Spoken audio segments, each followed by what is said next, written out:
Hello, my name is Mechagodzilla, the awesomest thing in existence, possibly second only to that of Becky Blickensterfer, of whose swellness admittedly exceeds my own. But anyways, while DW Forever 917 takes a break from his collab, then he wants to take this time to address something that's been on his chest for a long time, and no, I don't mean a certain appendage, ha ha ha. As mentioned in the previous Goes To video, he is going to be making a commentary on an episode of the Latino-inspired Loud House spin-off The Casagrandes, one that so happens to be his most frequently revisited episodes, since he started getting into the Loud House franchise, and although there are a lot of personal favorites from this swell and underrated spin-off show, there is one in particular that resurfaces from the back of his mind when he thinks of this series, and that is the episode Date with Destiny. One that is for the most part very entertaining to watch and cracks him up on both an ironic and unironic level, but also isn't without its flaws. We will start with a commentary on the episode and then at the end go through the pros and cons of said episode after it's finished. And so without further ado, let's get started. Destino. Buenos días, mis estrellitas. So sweet myself, Ernesto Estrella makes the scene in the first 30 seconds of the episode that gives it an automatic win, ha ha ha. Today, I am talking about the water sign. Oh, Maria, that's you. Amazing how Rosa Casagrande not only has the strength to pull Maria up on her chair one-handed but also manages to stretch her arm out across the room to do so. I swear that woman is superhuman. A lifetime of happiness is in sight. If... Note that the suspense is killing everyone. What could it be? You're back with your ex by tonight. Esto destino. Well, Ernesto, my boy, you have once again got the Casagrande household in quite a frenzy. I'm sure it's bound to turn this humdrum day into something exciting and unforgettable. Maria, you're getting back together with Arturo. I knew it. Well, all he said was she was getting back with her ex. It doesn't exactly mean it'll be with Artie. Remember that later in the video when the pros and cons happen. The other day he predicted I'd find treasure in the bathroom. Congratulations, Carlos. That is probably the only real money shot you're ever gonna get. Money in the bathroom? Just look at that Hector go. Always good for a laugh. I never believe any of that Ernesto stuff. That is, because you are skepticism incarnate. If only you could grasp the true majesty of Ernesto's charisma, then maybe you would elevate to a better character on the show. Bombs away! See what happens when you doubt the all-seeing Ernesto? Boom, you just got estrated. Mis niños, Ernesto's predictions always come true. We are talking about the same guy who in a previous episode said that your whole city was bad luck, which scared you out of town and forced you to move in with the Louds. You see, as much as the dub man praises Mr. Estrella, he admits that he is also not without his flaws. Again, more details to follow at the end. I'll pick Mom up from the gallery. You stop Dad from getting on that plane. And thus the plan is set in motion. Oh, this is gonna be fun. Mom? Mom, are you here? Ronnie Ann, is that you? Maria is dressed like a piñata. Oh, is it my birthday already? When I agreed to do this life-size mold for her art installation, I didn't expect to be in plaster for 4 hours. Just consider yourself lucky you're not in one of those body horror films like Tusks or The Human Centipede. You're getting off easy, I can assure you. We don't have 4 hours. Destiny waits for no one. Oh yeah, I guess I should mention that a little pink Ernesto appears before Bobby and Ronnie and throughout the episode, coaxing their every move. Hey, anything to give George Lopez more screen time and dialogue is always a good thing. The airport is coming up on the right. But his date with Destiny is to the left. Episode title drop. Kudos, Mr. Estrella. Did you ever doubt we'd make it? Mijo, the airport is the place with the planes, not the boats. Hey, I'm sure it's not the first time someone confused a boat with a plane. But then again, I'm made from the remains of a prehistoric monster, so what do I know about the complexities of public transportation? Anyways, what happens next is that Ronnie Ann takes Maria on a train and briefly loses track of her, and has to try and get her back when she gets off the train. Nothing really much to add on that, just trying to put some pieces together. And that's the story of how I became a nurse. You're such a good listener, Ronnie Ann. Well, apparently she's a better listener than the Nicktoon execs, when they made the sarcasm quotes brilliant decision to shit-can this show. Anyways, Bobby and Ronnie Ann try to meet each other at the docks where Maria and Artie had their first date, but then Maria ends up getting away from them again and suddenly a mysterious stranger appears to rescue Maria, and lo and behold it's her old flame T-Bone, who was first seen in the episode VIP'd back in Season 1. T-Bone? Is that you? Well, Maria? Oh, it's been a minute. Oh boy, here comes the Dub Man's personal favorite lines from this entire episode. Oh no!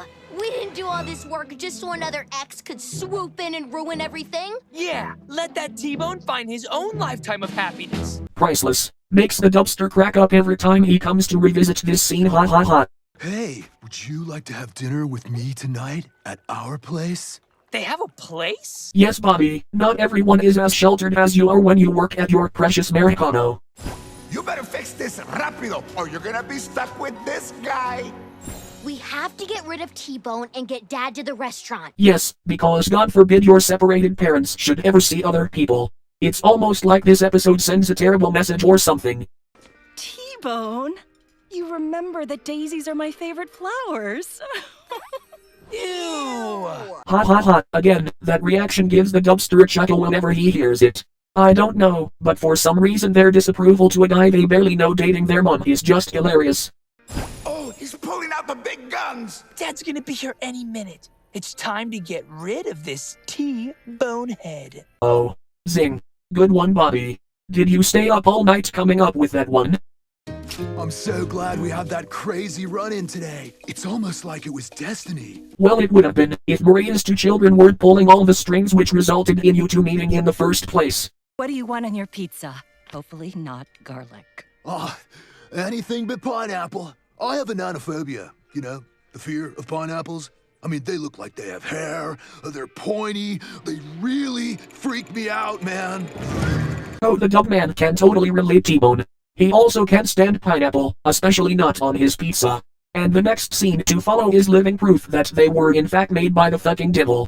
Here you go, one extra large pineapple pizza with extra pineapples and a pineapple stuffed crust. Hello, T-Bone. Remember me? Well, there goes Dub's next set of nightmares for the week. Congratulations, episode, you've scarred him for life.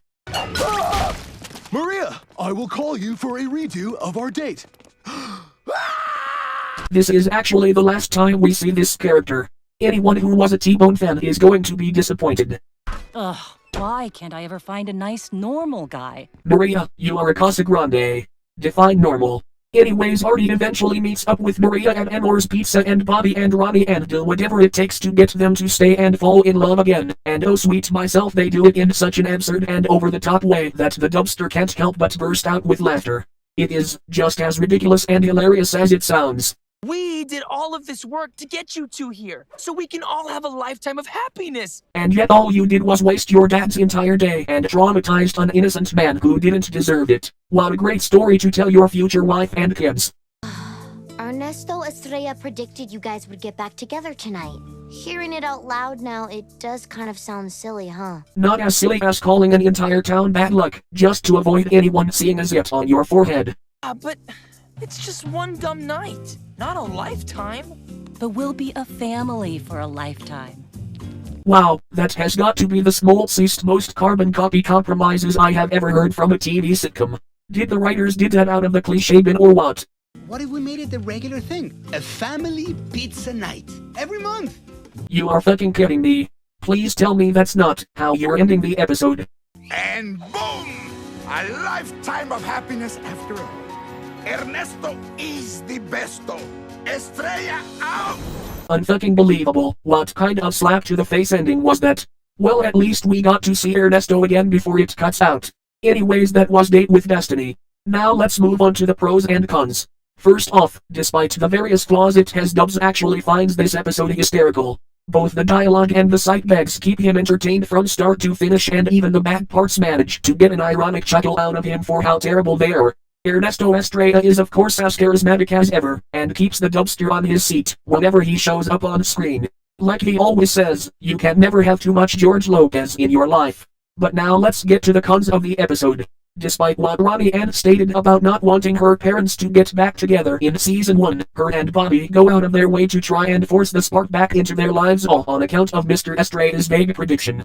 And yes, it was Rosa and little pink Ernesto coaxing all their decisions, but you'd think that at least one of them would eventually come to the conclusion that what they're doing is wrong. But no, they just continue to act out of character and go forward with the plan. If they had stopped and thought about it, they could have realized that maybe Ernesto's prediction was actually about Maria and T-Bone getting back together instead of her and Arturo. Which brings us to the next big con. They completely abandoned the storyline between Maria and T-Bone, something that was set up since season 1 in the previously mentioned VIP. Granted, there was an entire season gap between those events, but still it was the only thing we had to go on about Maria's backstory. This is never touched upon again, as the show ended in season 3 and thus we may never get any further development from these characters. Unless for some reason it gets picked up again in a future season of The Loud House.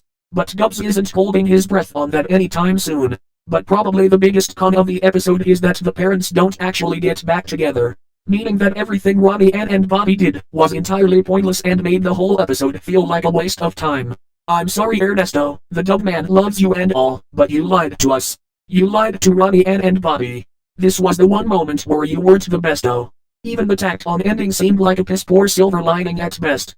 But like the dubster said, he just can't bring himself to completely hate on this episode. It's too funny for the most part to keep him to find it completely terrible. However, the abandoned storyline and the disappointing ending with little to no resolution keeps it from being a total masterpiece. So it kind of falls under a sort of it's so bad it's good gray area. Still entertaining to watch, as long as you keep your expectations considerably low. Well, thanks for listening to this swell commentary. Now, if you excuse me, I'm going to go watch the episode Throwing Pains and masturbate to the awesome spectacle of Becky's intense dodgeball skills and splurge my love oil all over Great Lakes City. Later skaters.